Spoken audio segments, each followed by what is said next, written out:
कवर्धा जिला में महिला को अपने रास्ते से हटाने के लिए आशिक और पति ने साथ मिलकर घटना को अंजाम दिया। आरोपियों ने दृश्यम फिल्म को 4 से 5 बार देखा और षड्यंत्रपूर्वक हत्या किया। दरअसल ये पूरा मामला है कि कवर्धा के सहसपुर लोहारा में पति लोकेश साहू और प्रेमी राजा राम साहू ने मिलकर महिला की हत्या कर दिया। दरअसल महिला ग्वालिन बाई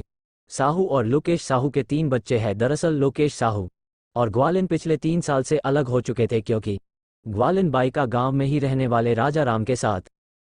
चक्कर चल रहा होता है, जिसके बाद लोकेश साहू ग्वालिन बाई दोनों ही एक दूसरे से अलग हो जाते हैं और फिर जिसके बाद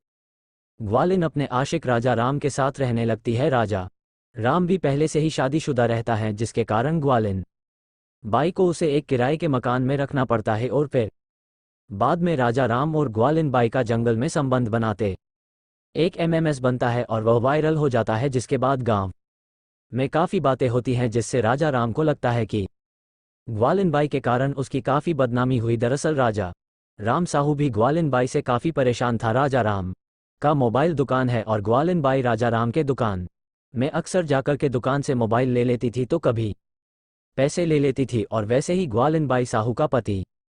लोकेश साहू भी अपनी पत्नी से काफ़ी परेशान था, क्योंकि ग्वालिन बाई अपने पति से अलग होने के बाद कवर्धा कोर्ट में भरण पोषण का मामला दर्ज कराती है, जिस पर कोर्ट 4500 रुपये हर माह देने का आदेश किया, जिसके बाद लोकेश टाइम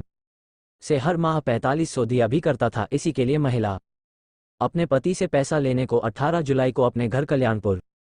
से अपनी स्कूटी से निकली, फिर वापस भी आ जाती है, जिसके बाद फिर राजा राम साहू ग्वालिन बाई को 19 जुलाई को बुलाता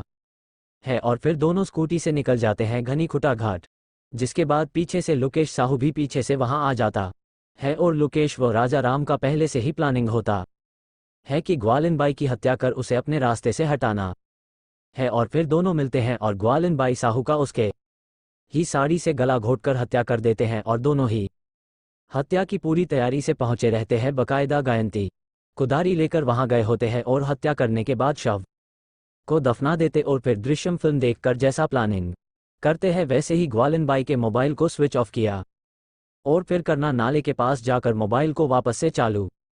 किया, ताकि जब पुलिस मोबाइल ट्रेस करे तब ग्वालिन बाई का लोकेशन करना नाला के पास दिखाए और फिर स्विच ऑफ कर नाले में फेंक दिया। साथ ही स्कूटी को भी नाले में फेंक देते हैं और महिला के जेवर को दोनों कहीं जमीन में गाड़ दिया। ये पूरा मामला पुलिस को ऐसे मालूम चलता है कि ग्वालिन बाई के गायब होने के बाद उसके पिता व भाई द्वारा गुमशुदा होने की रिपोर्ट दर्ज कराई जाती है 22 जुलाई को। तब ग्वालिन बाई के भाई द्वारा पुलिस को उसके पति और प्रेमी के बारे में जानकारी दिया, जिसके बाद पुलिस महिला का कॉल रिकॉर्ड निकलती है। तब उसमें आखिरी प्रेमी कॉल राजा राम का होता है, जिसके बाद पुलिस पति लोकेश व राजा राम को शक के दायरे में लेती है और संदिग्ध होने के कारण दोनों से पुलिस सख्ती से पूछताछ करती है। तब दोनों ने ही इस महिला से त्रस्त होकर के हत्या को अंजाम देना कबूल लिया।